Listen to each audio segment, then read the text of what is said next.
Boa noite então a todos. Nós vamos iniciar mais um estudo do Gênesis bíblico à luz do Evangelho, à luz da doutrina espírita. Agora também fazemos uma pequena introdução com a Gênese de Allan Kardec. Para dar continuação ao nosso estudo de hoje, vou pedir para Marilene fazer a prece por todos nós.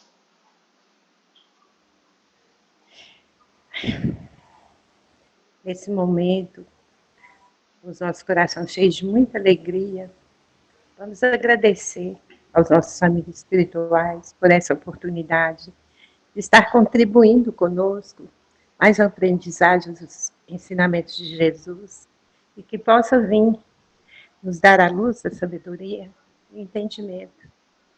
Pedimos também que todos que se façam presente possam buscar o entendimento sobre a luz do Evangelho. E aos nossos amigos espirituais que possa dar toda a luz e proteção a Tiago para que ele possa vir nos trazer esse crescimento, para que possamos também compartilhar desse momento único. Que tudo transcorra na tua santa e bendita paz, Senhor. Que assim seja. Que assim seja. Que assim seja.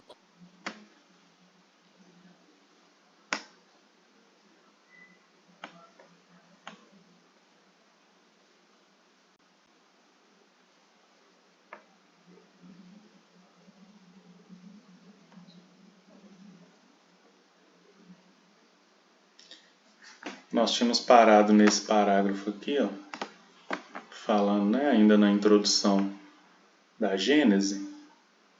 Vou continuar a leitura dele aqui para a gente discutir um pouquinho.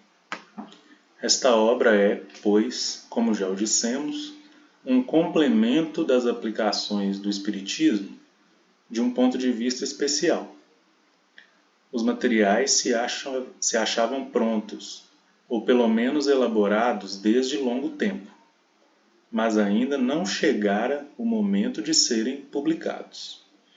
Era preciso, primeiramente, que as ideias destinadas a lhes servirem de base houvessem atingido a maturidade, e, além disso, também se fazia mister levar em conta a oportunidade das circunstâncias.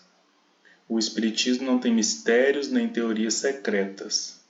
Tudo nele é revelado claramente, a fim de que todos o possam julgar com conhecimento de causa.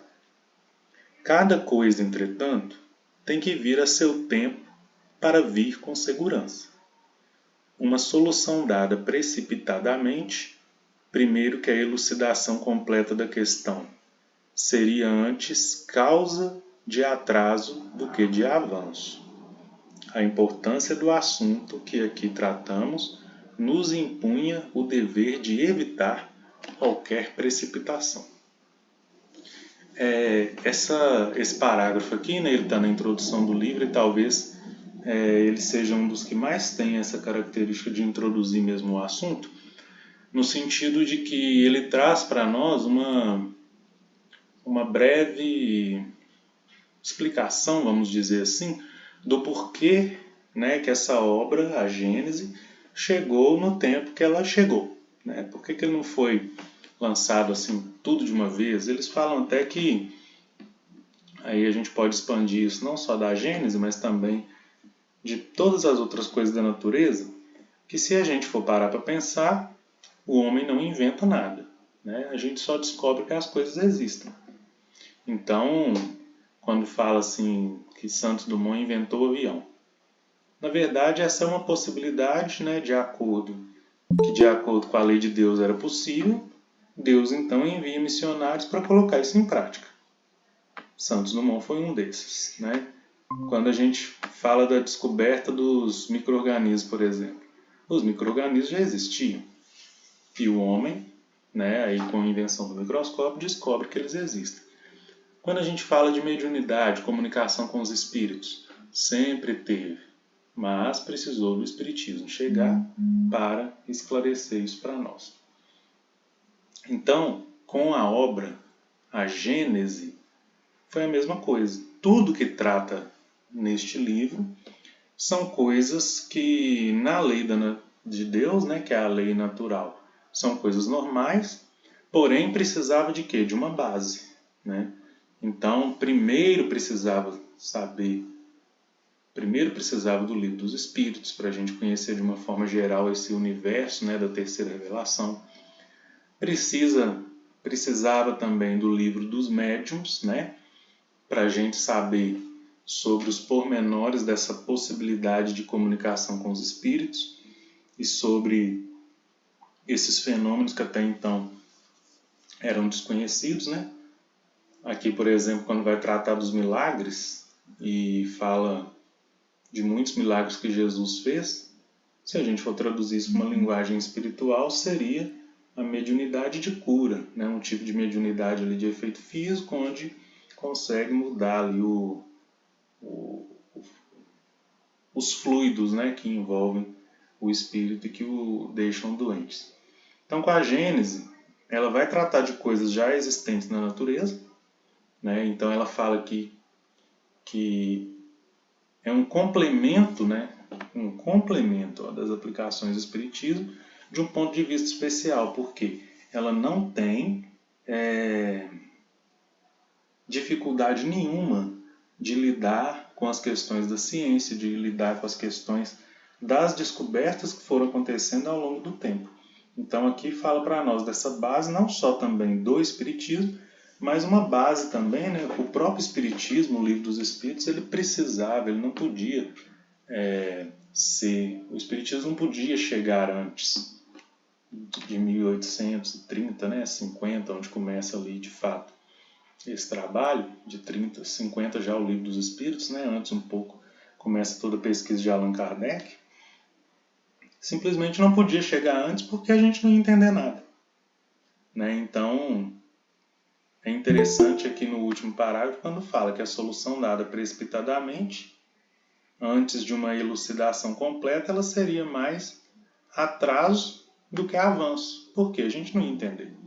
Então a gente não explica para uma criança que está na segunda série coisas que são do escopo da quarta série, né? Então está dando para nós esse esclarecimento de que esse livro, pela importância, né, pelos assuntos que ele trata, ele precisa de ter uma base forte. Quando a gente joga isso para o Gênesis, para o estudo do Gênesis bíblico, é o mesmo raciocínio, só que o Gênesis ele é a base de todas as coisas. Então muitas coisas do Evangelho são baseadas no Gênesis. Quando a gente entende então o Gênesis bíblico, quando a gente consegue aprender um pouquinho mais sobre ele, até as questões do Evangelho elas ficam mais claras para nós. Alguém levantou a mão? Pode falar? Eu não consigo ver a telinha.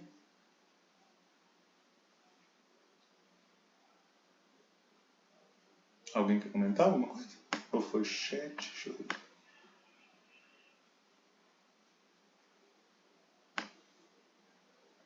Dani dando boa noite no chat. Boa noite, gente. Boa noite para quem chegou aí enquanto eu estava lá na leitura. Então aqui uma introdução, né, gente, de que essa obra ela tem vários conhecimentos que precisam de uma base anterior. Complementa então. Antes de entrarmos em matéria, pareceu-nos necessário definir claramente os papéis respectivos dos espíritos e dos homens na elaboração da nova doutrina. Essas considerações preliminares, que a escoimam de toda a ideia de misticismo, fazem objeto do primeiro capítulo, intitulado Caráter da Revelação Espírita. Pedimos séria atenção para esse ponto, porque, de certo modo, está aí o nó da questão. Então, olha como que é importante a gente ler a introdução dos livros, né? Os autores pedem para a gente ter uma atenção ainda maior nesse primeiro capítulo, né? Que vai falar exatamente para nós o caráter da revelação espírita, do ponto de vista humano, do ponto de vista dos espíritos. Sem embargo da parte que toca a atividade humana na elaboração desta doutrina, a iniciativa da obra pertence aos espíritos, porém não a constitui a opinião pessoal de nenhum deles. Ela é e não pode deixar de ser a resultante do ensino coletivo e concorde por eles dado. Somente sob tal condição se lhe pode chamar doutrina dos espíritos. De outra forma, não seria mais do que a doutrina de um espírito, e então teria o valor de uma opinião pessoal. Interessante a gente trazer isso para o nosso dia a dia, né? Nós temos muita dificuldade de aceitar opiniões contrárias, por exemplo, às nossas, né? E aqui está deixando claro para nós nesse parágrafo que a Gênese também, assim como foi o Livro dos Espíritos, né? Para Kardec compilar as questões do Livro dos Espíritos, todo mundo deve saber, mas não custa nada a gente relembrar, ele fazia a mesma pergunta para médiuns diferentes que não se conheciam, até muitas vezes em países diferentes. Por quê? Já tinha se descoberto a questão do mundo espiritual, que os espíritos têm mais facilidade de locomoção do que a gente, então para eles não teria dificuldade, né, de, por exemplo, dar uma comunicação na Noruega ou na França, ou na Itália, a mesma, né? Então, Kardec fez esse trabalho e as questões que estão no Livro dos Espíritos são aquelas que as opiniões, né, as respostas, melhor dizendo, com médios diferentes, em locais diferentes, eram aquelas respostas que tinham coerência. Isso impede o quê? Impede de ter uma opinião pessoal de algum alucinado, ou de alguém, ou algum tipo de embuste, né? Então Kardec usou, né, é a primeira vez que se tem notícia de que na religião usou-se um método científico, um método para tirar a prova que aquele resultado apresentado era verdade. Então era um teste, né, que o Kardec fazia. Está dizendo para nós que com a Gênese a mesma coisa, né? Mesma coisa assim, talvez não a mesma metodologia, mas no sentido de ter segurança de que a informação aqui é do mesmo porte, né, ou foi obtida da mesma forma do que, por exemplo, o Livro dos Espíritos. Senão não poderia ser chamada de doutrina dos espíritos. Então o Espiritismo é a doutrina dos espíritos. Quando a gente fala milagres e predições segundo o Espiritismo, né, que pode ser um dos títulos da Gênese, então a gente está assumindo que é o mesmo conceito, a mesma metodologia, o mesmo raciocínio utilizado para compilar o Livro dos Espíritos. Então vamos prestar atenção quando entrarmos a gente estudar com muito carinho o caráter da revelação espírita. Na introdução do livro está pedindo para nós. Generalidade. Eu tinha trago para o nosso dia a dia, né? Que a gente tem muita dificuldade, às vezes, de receber opiniões contrárias a nós. Então aqui tem um ensinamento também, ó, que Kardec fala, né? Olha só. Se fosse a resposta de um único espírito, né? Ou a doutrina de um único espírito, teria o valor de uma opinião pessoal, porque o espírito, na verdade, a gente pode entender que é uma pessoa que não está num corpo de carne. É uma inteligência assim como nós, porém desencarnada. Ou seja, tira também essa ideia de idolatria, né? Tem muita casa espírita, por exemplo, que tem lá um mentor e só...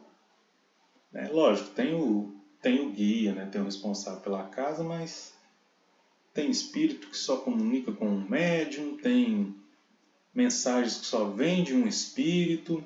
A gente tem que tomar cuidado com isso. Não que não seja possível que ocorra de fato uma orientação positiva, né? Mas o método de Kardec é o quê? Uma opinião de grupo de espíritos. Por isso a importância de nós também estudarmos em grupo. Enriquece muito mais, né?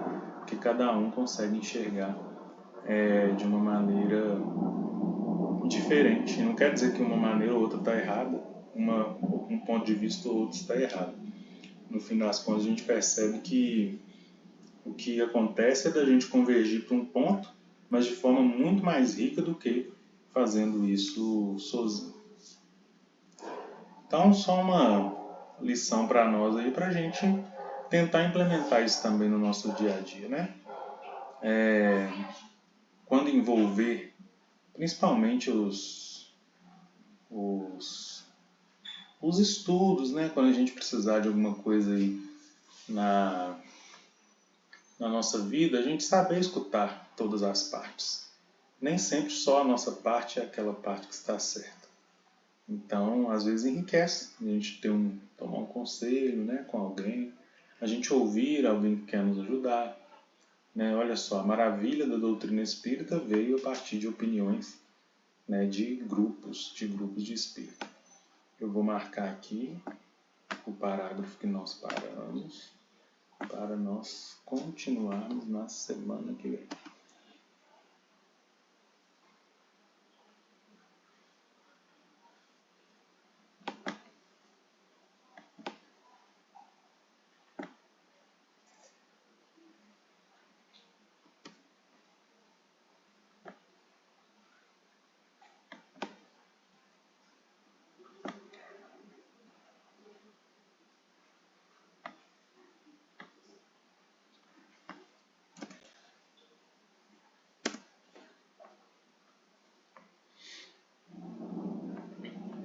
Alguém comentar, gente, antes de irmos para o Gênesis? A gente ainda está na parte da introdução, né? Talvez não tenha assim muita... É mais para nos ajudar mesmo quando a gente for entrar nos conceitos mais filosóficos aí. Bom, Tá certo? Oi?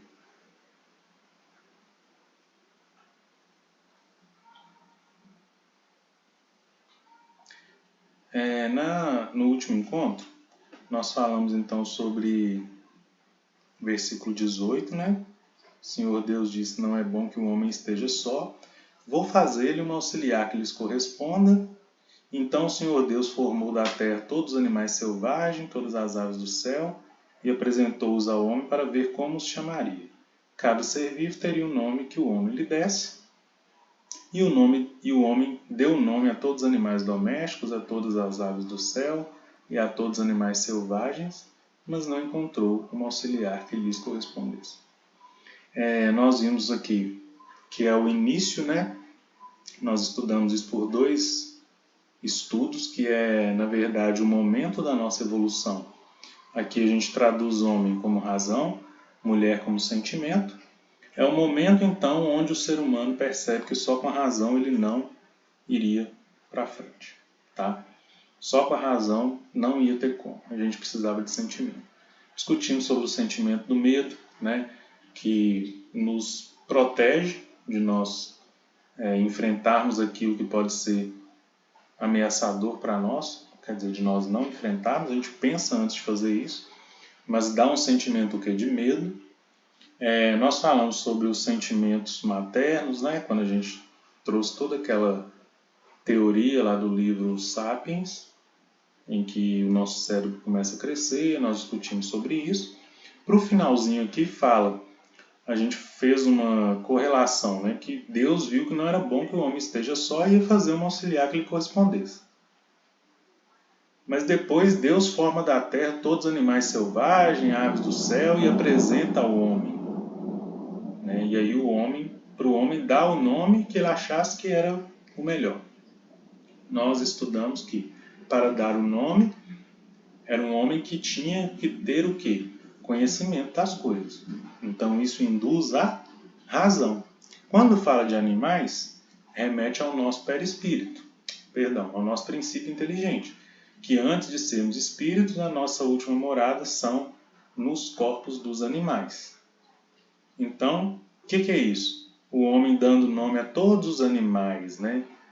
É, na verdade, esse ser raciocinando se toda a experiência que ele já tinha até aquele momento ia ajudar ele no sentido de ter sentimento. E ele ainda não tinha. Quer dizer, ele deu nome a tudo ali, mas não encontrou um auxiliar que lhe correspondesse. Então, animal tem o quê? Instinto, né? Que é um misto ali de raciocínio limitado com um certo sentimento de preservação, que a gente chama de instinto. Mas sentimento mesmo é o ser humano que tem. A gente vê nos animais domésticos já que eles começam a ter um senso de convivência em grupo, em sociedade, na nossa casa, em família. Isso tudo são experiências, né, para o princípio inteligente, mas, na verdade, quando a gente chega, eles banam o rabinho, eles chegam na gente, é porque nós somos provedores de alimento, né, para eles. Então, existe, né, meio que uma troca, né? Eles entendem que precisam tratar a gente daquela forma, porque a gente também os ajuda. Lógico que tem um carinho ali, né, envolvido, mas também tem um instinto que fala muito mais alto, né? Então, o homem, quando ele dá nome a todos os animais, aves, selvagens, da terra, domésticos, quando ele dá nome para isso tudo e não acha ali um auxiliar que lhe corresponda, está dizendo para nós exatamente que o homem, até aquele momento, com todas as experiências que ele tinha já adquirido como ser humano e antes como princípio inteligente, ainda não tinha ali o sentimento. Chega um momento, então, na nossa jornada evolutiva, em que a asa do sentimento começa a sobressair, começa a sair, vamos dizer assim, tá? Então, já tínhamos a asa da razão, precisávamos da asa do sentimento, e é com essas duas que a gente consegue alçar voo rumo à nossa evolução até espírito puro. Kardec e os espíritos trazem para nós que essas duas asas precisam bater juntas para nós conseguirmos evoluir. Não adianta só razão, não adianta só sentimento. As duas coisas precisam caminhar juntas, né? Para que nós nos tornemos espíritos puros. Então, a gente entra para o capítulo 21, onde tem uma passagem que é muito conhecida de todos nós, repleta de símbolos, né? E nós precisamos também ter uma certa cautela para a gente falar sobre essa passagem, que é a criação da mulher, né? Continuamos então no versículo 21, capítulo 2. Alguém comenta alguma coisa, gente, enquanto eu bebo minha aguinha aí? Ou a chuva emudeceu vocês?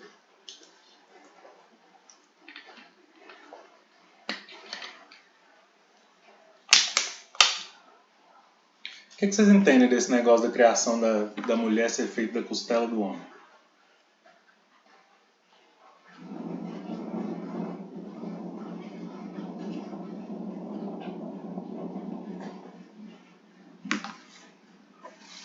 Vocês estão encarnados aí? Eu não pensei nada ainda. Como é que pode esse negócio de tirar uma costela e criar uma mulher? Não sei, Tiago, vou ficar esperando você me explicar. Eu também não sei não, eu achei meio confuso no momento que você disse aí que o homem despertou para dar nome aos animais, no momento que ele despertou o sentimento, é esse? Eu fiquei um pouco confusa aí. Não, vamos lá. Versículo 18. Senhor Deus disse, não é bom que o homem esteja só. Aí homem, a gente traduz aqui como razão, tá?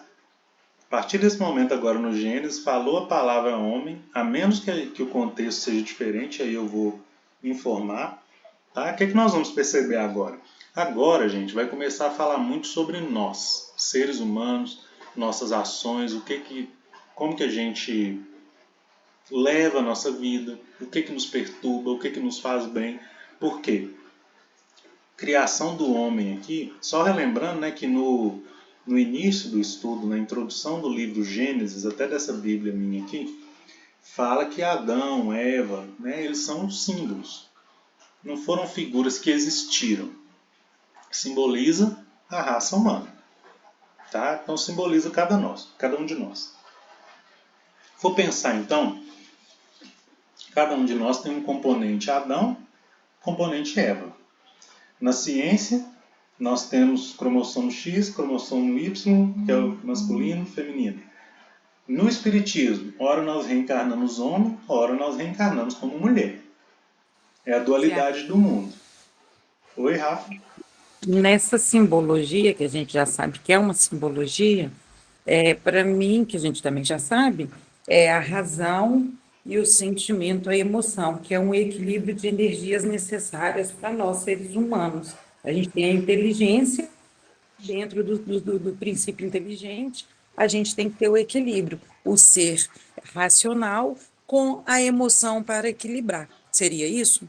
Isso aí. Então, olha só, quando está no versículo 18 que fala não é bom que o homem esteja só, a gente traduz. Não é bom, quer dizer, quando fala não é bom, é porque não é de acordo com a lei de Deus. Por quê? Tudo que Deus criou é bom. Então, olha só, está falando não é bom. Quer dizer, não é de acordo com a minha lei, isso é Deus falando, que o homem esteja só, ou seja, que a razão haja sozinha. Tá? Então, traduzindo é isso.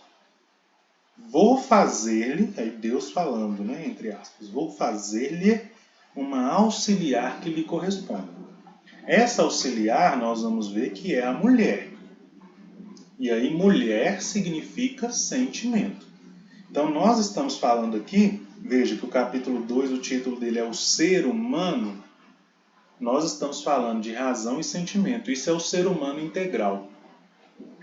Tá? Como a Rafaela colocou. É o equilíbrio mental que a gente precisa. Razão e sentimento. Tá? Por quê? Só a razão agindo, a gente não evolui. Só com sentimento, sem pensar, a gente não evolui também. Nós vamos entender isso mais na frente. Tá? Então, olha só. Deus identificou, né? Deus era um momento, então, da nossa trajetória humana, onde nós éramos espíritos, né? Aí a Rafa falou princípio inteligente, olha só, até o nome, né, é princípio inteligente. Então remete para nós mesmos na questão do raciocínio. É a primeira coisa que difere o homem dos animais é o raciocínio contínuo. O caráter sentimental vem no homem, tá? Homem, ser humano, né? Vamos dizer assim. Então estávamos num período evolutivo onde éramos seres apenas racionais. Deus, então, formou da terra todos os animais selvagens, todas as aves do céu, e apresentou-os ao homem para ver como os chamaria. Só que Deus antes já tinha criado os animais. Aí dá um nozinho na cabeça da gente, por quê? Deus falou que o homem precisa de um auxiliar, mas primeiro apresenta para ele animais. E animais são a nossa última estadia no princípio inteligente. Enquanto éramos princípio inteligente, o último estágio do princípio inteligente é reencarnar em animais. Reencarnou em um corpo humano, não é mais princípio inteligente, é espírito. Então nós estamos falando de um homem, ou seja, já era espírito, Deus apresentando para ele animais selvagens, aves do céu, domésticos. Onde que está a lei de Deus? Na nossa consciência, né? Os espíritos trazem isso para nós. Então, quando Deus apresenta esses animais para o homem, nós podemos entender que aquele homem que raciocinava começava a sentir falta de algo mais para ele evoluir, que era o sentimento. Então nós demos exemplo lá de quando o homem começa a conviver em sociedade. Ele pensa assim, olha, se eu for caçar agora sozinho, que eu estou mais fraco agora, meu cérebro cresceu. Se eu for caçar sozinho, eu vou morrer, porque a presa é mais forte. Então eu vou reunir o meu grupo e nós vamos caçar e dividir a caça. Isso é o sentimento de quê? De fraternidade. Começa, né? Começa ali. Então veja, é o homem identificando que só pensando não seria possível. Ele começa assim, só raciocínio. Cria arma, cria armadilha, mas só que chega um momento da natureza que impele ele, que o obriga a ter algo mais do que só a razão. esse momento é o momento que ele começa a despertar para essas outras coisas. Então, quando essa consciência, né, quando Deus apresenta esses animais ao homem para ver como os chamaria, para a gente dar nome a alguma coisa, para a gente chamar alguma coisa, a gente já tem que conhecer essa coisa previamente. Então é só mais uma prova para nós de que o homem estava falando de coisas que ele já conhecia, porque ele daria nome. Né? Eu não dou nome. Vamos dar exemplo das obras espíritas, né? Tem vezes que os espíritos falam assim, nossa, tinha uma flor lá de uma cor tão bonita que não dá para... Não tem palavra na Terra que traduza aquela cor. A gente ainda não conhece aquela cor. Então não tem como dar nome. Se é para o homem dar nome aos animais que Deus, né, a consciência apresenta, porque ele conhecia. Se ele conhecia, é porque ele já passou pela experiência. Então é o homem, raciocínio, vendo se todas as experiências que ele já tinha adquirido atendia a necessidade dele, que era a companheira que ele precisava. E ele vê que não. Né? Ele vê que não. Então é assim, olha, com tudo que eu adquiri até agora como espírito, ainda me falta algo. Me falta algo. Que aí é o final do capítulo, do versículo 20. O homem não encontrou um auxiliar que lhe correspondesse. Quando ele olha para todos esses animais que representam as vivências no princípio inteligente, ele olha e fala assim, não dá não. Eu era tatu, aprendi a cavar, eu era cavalo, eu comia capim, eu era macaco, subi em árvore. Só para simbolizar, né, gente? Aprende muito mais do que isso. Mas é tipo assim, tudo que eu aprendi até agora ainda não é suficiente, me falta algo. Esse algo é o início do sentimento. Aí, o Senhor Deus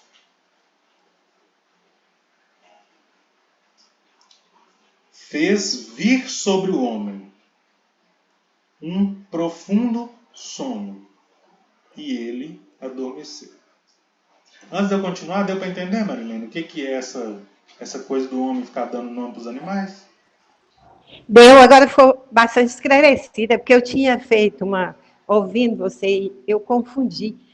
Tipo assim, eu entendi como se o animal tivesse despertado esse instinto. Aliás, esse sentimento. Depois eu fiquei meio confusa, porque eu já li sobre que animal é animal e o ser humano é Isso. ser humano, não é isso? Aí eu falei, não, mas será que está errado? E foi bom que a fala de você e dessa moça aí deu para esclarecer bastante a questão do princípio inteligente. Eu ainda não tinha conectado nessa fala, entendeu? É isso Mas mesmo. ficou bacana aí, feito. Então, tá bom. Olha só, então o Senhor Deus fez vir sobre o homem um profundo sono e ele adormeceu. Gente, o que o sono simboliza para nós? O que a gente consegue com o sono quando a gente dorme? O que a gente consegue? O desdobramento, o aprendizado. Desdobramento, aprendizado, né? Descanso, né? A gente revigora as energias. Então, sono, olha só, que aqui foi Deus que fez o homem adormecer. Então, ao longo da nossa vida, nós temos algumas experiências. Algumas que são impulsionadas por nós mesmos e nossas atitudes. Então, aquele velho ditado, a gente colhe o que planta. E, geralmente, quando é uma experiência desafiadora, é o deserto, é provação. Agora, quando é algo reconfortante, quando é algo que está de acordo com a natureza, algo que a natureza é a própria lei de Deus, vem para nós na questão de sono. Veja, na transfiguração de Jesus, né, os espíritos, os apóstolos, né, Tiago, João e Pedro, dormem. Tem um outro significado ali no sentido de vigia, né, que eles tinham. Jesus ainda chama a atenção deles, que lá no Boa Nova, né, no momento que precisava de orar e tal, mas querendo ou não, estar próximo do mestre, né, olha só, era uma coisa reconfortante, embora os 3 apóstolos acordam decepcionados, porque perderam, né, o momento. Eles veem um pouco da transfiguração, uma tenda para Moisés, outra para Elias, Jesus ali se transfigurando, mas dorme. Então, também é um momento de aprendizado, né? Porque imagina, só da gente estar ali do lado da transfiguração de Jesus, a gente já aprende alguma coisa.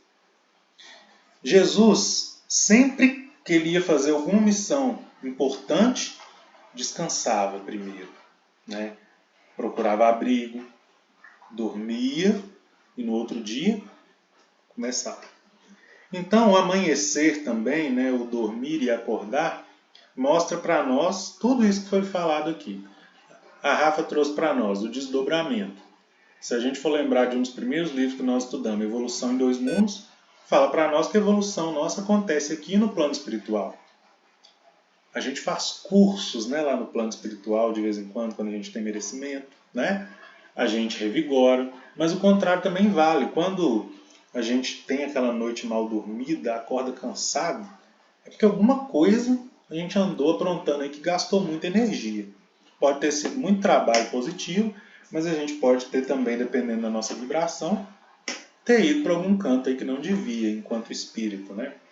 Enquanto espírito desdobrado. Mas fato é que a gente revigora, que inicia um novo ciclo, que a gente aprende, que renasce com esperança, né? Renasce uma nova pessoa. Se a gente for pensar, cada dia que a gente acorda é uma nova pessoa que está acordando, né? É uma nova pessoa. Embora a gente seja o mesmo espírito, a gente acorda uma pessoa um dia mais velha, né? Um dia mais vivida, vamos dizer assim, onde a gente adquiriu mais experiência, onde o nosso organismo oxidou mais. A gente está caminhando, né, para o fim, vamos dizer assim também, né? Então a gente não é a mesma coisa.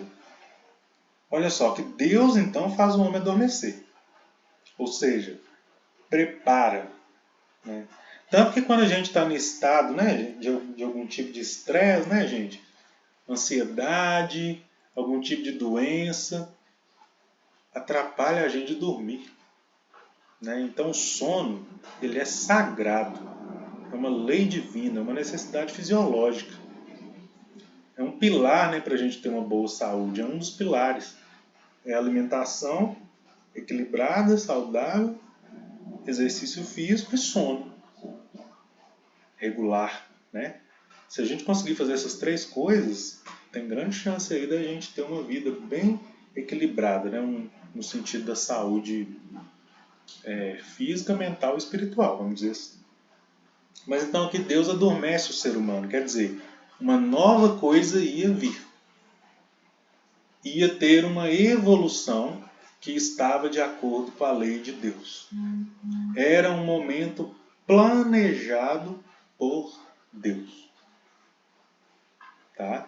Então, nos atentemos para o que acontece. Não foi um sono qualquer, foi um sono profundo. Isso remete para nós também que não foi do dia para a noite que o homem pensou, olha, eu preciso de ter sentimento. Não foi assim, né? Essa companheira que eu estou precisando. Não foi assim. Foi uma experiência profunda. Foi um período longo, porém determinado por Deus. Isso só comprova tudo aquilo que a gente conversou, né? De quando nossa cabeça nosso cérebro começou a crescer, aí a gente ficou mais fraco, né? Porque a energia que viria para os músculos e para os ossos começou a ir para o cérebro, que estava consumindo mais. Então a gente começou a pensar, mas ao mesmo tempo força física diminuiu. Isso para nós no início não era vantajoso, porque a gente brigava com os animais mesmo, brigava, porque éramos fortes. Mas a partir do momento que a gente começou a ficar fraco, a gente começou a criar outras alternativas. Né? Na questão da mulher, nós falamos. O cérebro, então, do humano crescendo. E o músculo do corpo feminino também fragilizando. Então não podia esperar que aquele bebê ficasse ali muito tempo, para a cabeça crescer muito, a mulher não ia conseguir dar à luz corria risco dos dois morrerem. Então a criança, o ser humano, nasce mais dependente e isso começa então a trazer uma necessidade de cuidado próximo da mãe, que teria que ficar ali 24 horas com o filho, e o pai, a mãe e o pai antes que caçava, agora só o pai sai para caçar. A mãe então desenvolve o senso de amor materno. O que é isso? O sentimento começando.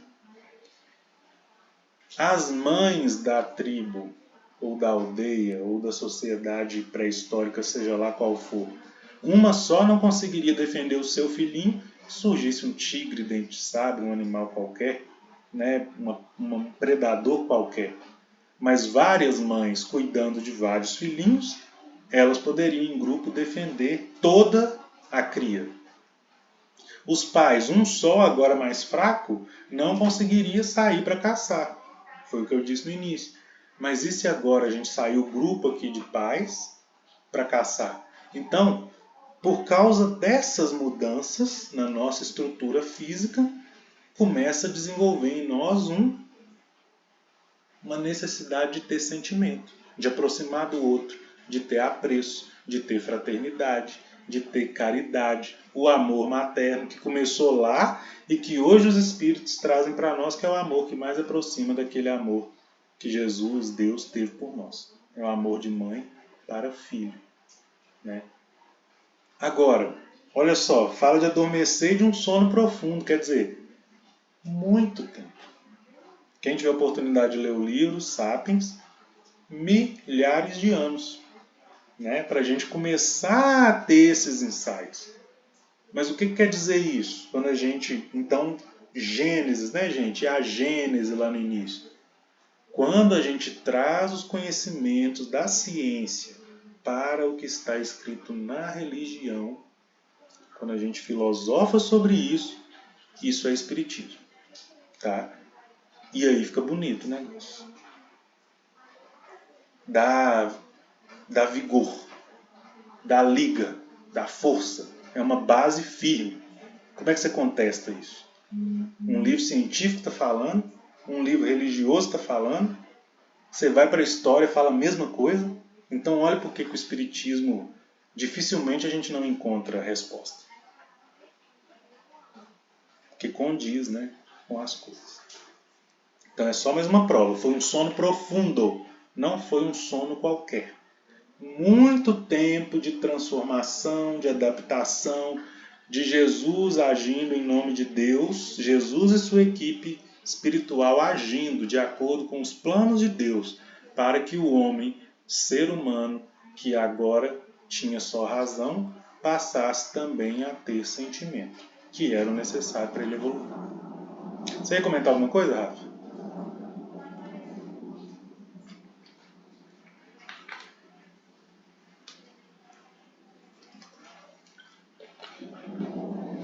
Eu vi que abriu o microfone, mas eu estava numa linha de raciocínio aqui e não ia. Então, gente, olha só. Quem quiser falar, fica à vontade. O Senhor Deus fez então vir sobre um homem um profundo sono, e o homem adormeceu.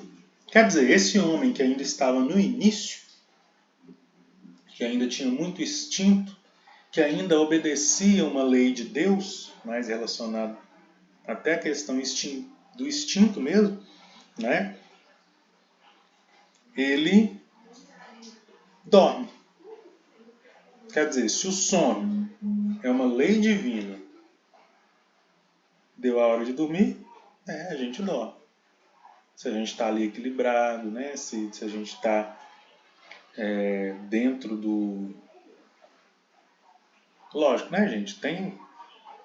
Cada um tem as suas necessidades, um dorme mais, outro dorme menos. Eu estou querendo dizer assim, o sono é uma necessidade fisiológica, o normal é o quê?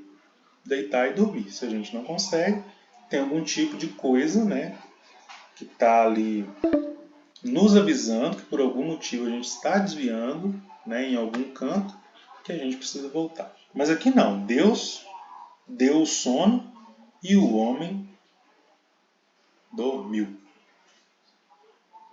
Agora que vem. Depois da costela tirada do homem, o Senhor Deus formou a mulher e apresentou-a ao homem. E aí? Ai, ai.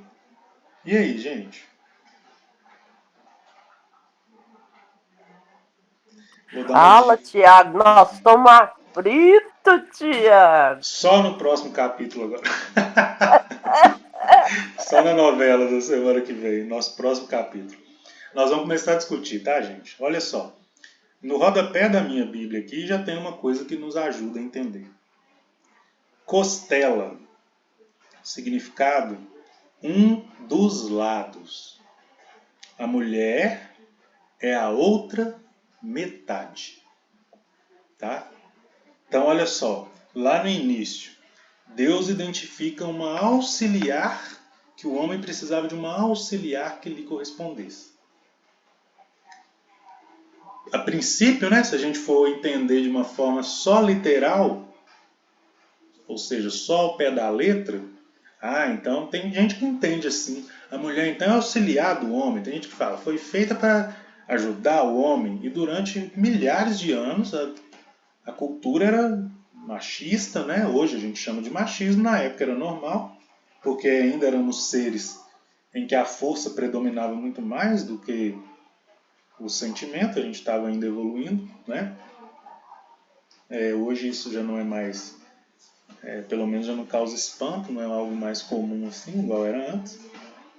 Mas aqui, né, corrige.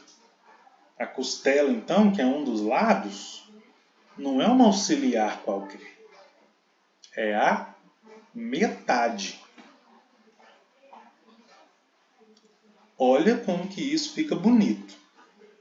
Que os Espíritos de Kardec trazem para nós. Para a gente evoluir, isso no livro, acho que é Pensamento e Vida também, se não me falha a memória. É um dos livros de Emmanuel, que eu posso procurar direito a informação, mas usa a palavra razão e sentimento. Kardec e os Espíritos, a moral, a asa da moral e a asa intelectual. Sempre trazendo para nós dessa metade, essas duas asas que precisam bater juntas para nós alçarmos voo. Então, se essas duas asas precisam bater equilibradas, agora a ciência é física, as duas asas precisam bater equilibradas. Uma está de um lado, outra está do outro, e aqui fala que essa auxiliar feita da costela é a metade. Então é uma asa mesmo para segurar metade de um ser. E a outra asa, a outra metade desse ser. Que no fim das contas são duas coisas que convergem para tornar um ser humano integral. Então na nossa vida, é por isso que o Gênesis, escrito há 3.500 anos atrás, fala para nós de coisas de hoje. Na nossa vida, as nossas atitudes, os nossos problemas, as nossas dificuldades, qualquer que seja o nosso campo de ação, é necessário agirmos com razão e sentimento. Isso é profundo demais, gente. Tem exemplos assim, diversos. Vamos pensar na questão da traição, que é um exemplo ainda comum, né? Tem um compromisso conjugal e aí a gente ouve muito assim, a carne é fraca, né? A carne é fraca. Estava apaixonado e não resistiu. O que é isso? Isso é só um sentimento negativo, né? Que a gente... Aí negativo neste contexto, né? Paixão não é negativo, apaixonar-se não é negativo. Mas usar isto, né? Foi para justificar, por exemplo, uma traição, que na verdade é enganar a si mesmo, né? É porque eu estou agindo só com sentimento e não estou pensando. O raciocinar é o quê? Calma. Até com a doutrina espírita, né? Calma, será que isso não é uma provação? Calma, será que é assim mesmo? Não tem aquela história? Quando a esmola demais, o santo desconfia? Pera, não faz isso, calma. É isso mesmo? É assim? E tudo que já foi feito? Entendem? Falta o raciocínio, né? E o contrário também vale. Vamos dizer assim, uma razão desacompanhada de sentimento. A pessoa vai trair e pensa assim, aí ela raciocina. Eu esperava que fulano me desse mais atenção. Aí tanto homem quanto mulher, né? Que me desse mais atenção. A gente casou e temos compromisso aí de estar casado e tal, mas não está me atendendo. E eu me acho no direito de, enquanto estou com essa pessoa, mesmo assim eu procurar outro para me satisfazer de alguma forma. Olha só, aí é só a razão. Mas cadê o sentimento? E se eu, né, tiver um mínimo de sentimento de caridade mesmo, de entender, de... Como é que é? De... Caridade é quando tem um que a gente se sente no... se coloca no lugar do outro, fugiu o nome. Benevolência? Enfim, se colocar no lugar do outro. Oi. Empatia? Hã? Empatia com o próximo? Empatia. Empatia, né? Pensar um pouquinho, talvez essa pessoa está passando por um momento difícil. Ser caridoso. O amar ao próximo como a si mesmo. Não fazer com o outro aquilo que não gostaria que fosse feito comigo, né? Falta o quê? O sentimento. Então, nas nossas vidas, essas duas asas precisam, né, bater assim, juntas, né? E no estágio, gente, que nós estamos, nós evoluímos muito a asa intelectual, a parte intelectual, né? Hoje nós temos muito recurso, nós temos muita coisa aí que nos ajudou nesse sentido do raciocínio, mas ainda falta a asa do sentimento. O próprio sentimento que a Rafa falou da empatia, hoje precisamos evoluir demais, né? Entender o outro e as dificuldades deles. Um exemplo clássico, né? A bomba atômica. É um projeto científico, né? Todo o estudo que foi realizado para chegar nesse domínio na energia nuclear, o estudo em si é maravilhoso. Mas olha para que foi aplicado. Para dizimar pessoas. Isso é só a razão. Isso é só a razão agindo sem o sentimento. Então, desde a nossa criação, é diagnosticada por Deus a necessidade de termos este equilíbrio. Razão e sentimento caminhando juntas. Né? Caminhando juntas. Nós vamos ver na próxima semana uma passagem da carta de Paulo aos Filipenses, onde vai falar para nós um pouquinho disso.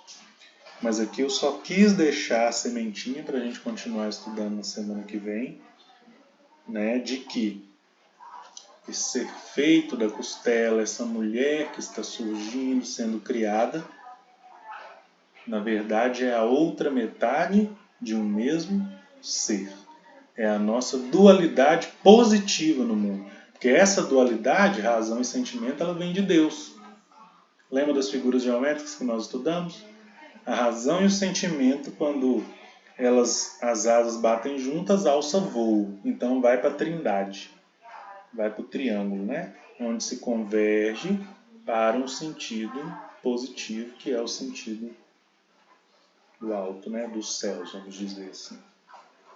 Então é uma dualidade, é razão e sentimento. As duas precisam evoluir em equilíbrio para chegar num espírito puro. É uma dualidade que tende para a trindade, que aí o 3 também é um número que representa isso, né? A aliança de Deus com o ser humano e tal. Então, no próximo estudo, vamos continuar e vamos ficar nesse versículo, então, 22, né? Da costela, e aí a gente continua a desvendar aí esse mistério, né? Da criação da mulher, então, que é o sentimento.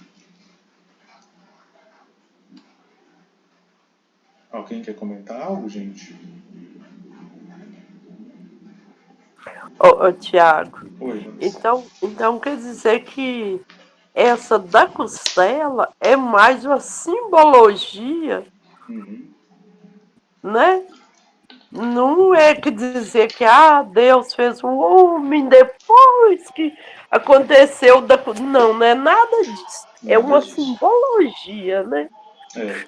É importante a senhora falar isso aí porque a gente comentou, né, os níveis de interpretação no estudo bíblico, né? O primeiro é literal, ou seja, a gente lê aquilo ali e o que está lá é o que está lá, a gente não muda. Então está escrito costela. Não vamos inventar coisa, está escrito costela, né? Aí depois o segundo é metafórico. Essa costela simboliza alguma coisa?